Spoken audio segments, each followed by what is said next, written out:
Bismillahirrahmanirrahim. Assalamualaikum warahmatullahi wabarakatuh. Setiap manusia yang mati pasti akan melalui alam kubur atau alam barzah.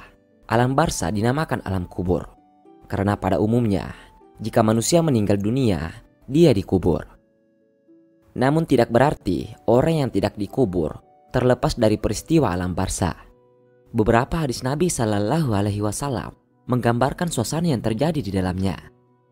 Alam kubur itu menakutkan. Hal tersebut dijelaskan dalam sebuah hadis yang dikisahkan oleh Hani radhiyallahu anha, bekas budak Utsman bin Affan radhiyallahu anhu. Hani radhiyallahu anha berkata, kebiasaan Utsman radhiyallahu anhu jika berhenti di sebuah kuburan, beliau menangis sampai membasahi janggutnya. Lalu beliau ditanya, disebutkan tentang surga dan neraka, tapi engkau tidak menangis. Namun, engkau menangis dengan sebab ini atau melihat kuburan. Mengapa demikian? Beliau berkata, sesungguhnya Rasulullah Shallallahu Alaihi Wasallam bersabda, kubur adalah persinggahan pertama dari persinggahan akhirat. Bila seorang selamat dari keburukannya, maka setelahnya lebih mudah darinya. Bila seorang tidak selamat dari keburukannya, maka setelahnya lebih berat darinya. Rasulullah Shallallahu Alaihi Wasallam juga bersabda, aku tidak melihat suatu pemandangan pun yang lebih menakutkan daripada kubur. Hadis riwayat At-Tirmidzi dan Ibnu Majah. Tak hanya itu, gelapnya alam kubur ditunjukkan dalam hadis dari sabda Abu Hurairah radhiyallahu anhu, bahwa seorang wanita hitam atau seorang pemuda biasa menyapu Masjid Nabawi pada masa Rasulullah. Bahwa suatu ketika Rasulullah Shallallahu Alaihi Wasallam tidak mendapatinya, sehingga beliau menanyakan kepada para sahabat. Lalu mereka menjawab, dia telah meninggal. Nabi Shallallahu Alaihi Wasallam berkata, kenapa kalian tidak memberitahukan kepadaku? Abu Hurairah berkata, seolah-olah mereka meremehkan urusannya. Beliau berkata, tunjukkan kuburnya kepadaku. Lalu mereka menunjukkannya. Kemudian beliau menyalati wanita itu, lalu bersabda, sesungguhnya kuburan-kuburan ini dipenuhi kegelapan bagi para penghuninya.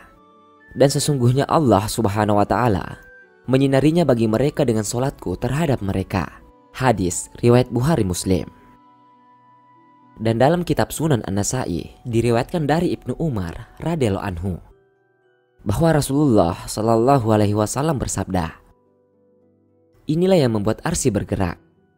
Pintu-pintu langit terbuka dan disaksikan 70.000 malaikat. Sungguh ia dihimpit dan dijepit oleh kubur, akan tetapi kemudian dibebaskan. Hadis riwayat An-Nasai. Dalam Musnad Ahmad diriwayatkan dari Aisyah bahwa Rasulullah Shallallahu Alaihi Wasallam bersabda, sesungguhnya kubur memiliki himpitan yang bila seseorang selamat darinya, maka tentu Sa'd bin Mu'adz telah selamat. Hadis riwayat Ahmad. Himpitan ini menimpa semua orang termasuk anak kecil. Hal ini dikelaskan dalam hadis. Rasulullah Shallallahu Alaihi Wasallam bersabda, seandainya ada seorang selamat dari himpitan kubur, maka anak ini pasti selamat. Hadis riwayat At-Tabrani. Jika seorang hamba telah diletakkan di dalam kubur, dua malaikat akan mendatanginya dan memberikan pertanyaan-pertanyaan. Inilah yang dimaksud dengan fitnah kubur. Dijelaskan dalam hadis dari sahabat Al-Barrah bin Asib radhiyallahu anhu, Rasulullah Shallallahu Alaihi Wasallam bersabda, kemudian dua malaikat mendatanginya dan mendudukinya. Lalu keduanya bertanya, siapa Rabbmu? Dia menjawab, Rabbku adalah Allah. Lalu kedua malaikat itu bertanya, apa agamamu? Dia menjawab, agamaku adalah Islam. Kedua malaikat itu bertanya lagi, siapa laki-laki yang diutus kepadamu ini? Dia menjawab, beliau utusan Allah. Kemudian kedua malaikat itu bertanya, apakah ilmumu? Dia menjawab, aku membaca kitab Allah, aku mengimaninya dan membenarkannya. Lalu seorang penyeru dari langit berseru, hambaku telah berkata benar. Berilah dia hamparan dari surga dan berilah dia pakaian dari surga. bukakanlah sebuah pintu untuknya ke surga. Maka datanglah kepadanya bau dan wangi surga, dan diluaskan baginya di dalam kuburnya sejauh mata memandang.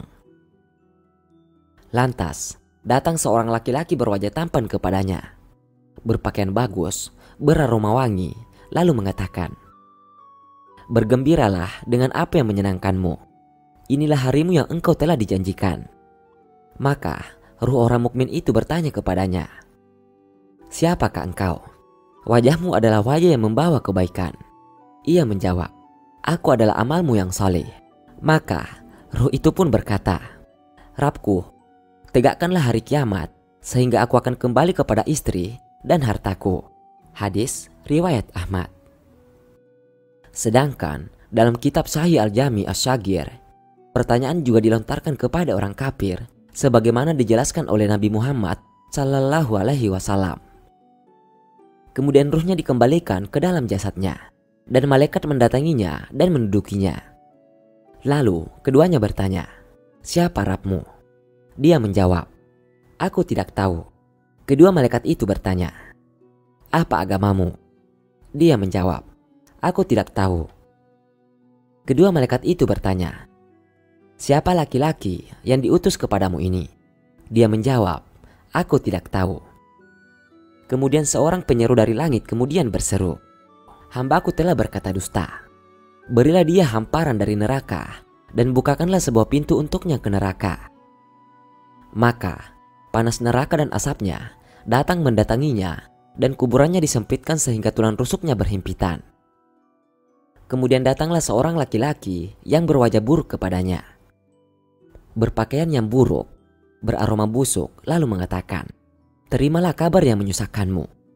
Inilah harimu yang engkau telah dijanjikan." Maka ruh orang kafir itu bertanya kepadanya, "Siapakah engkau?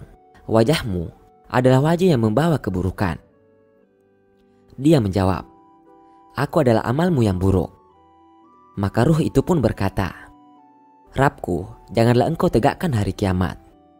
Hal tersebut menunjukkan bahwa pertanyaan di alam kubur berlaku untuk semua, baik itu orang mukmin maupun kafir. Orang yang soleh mendapatkan nikmat dan kebahagiaan. Orang-orang kafir yang salim dan juga orang yang berdosa mendapatkan siksa dan kesengsaraan.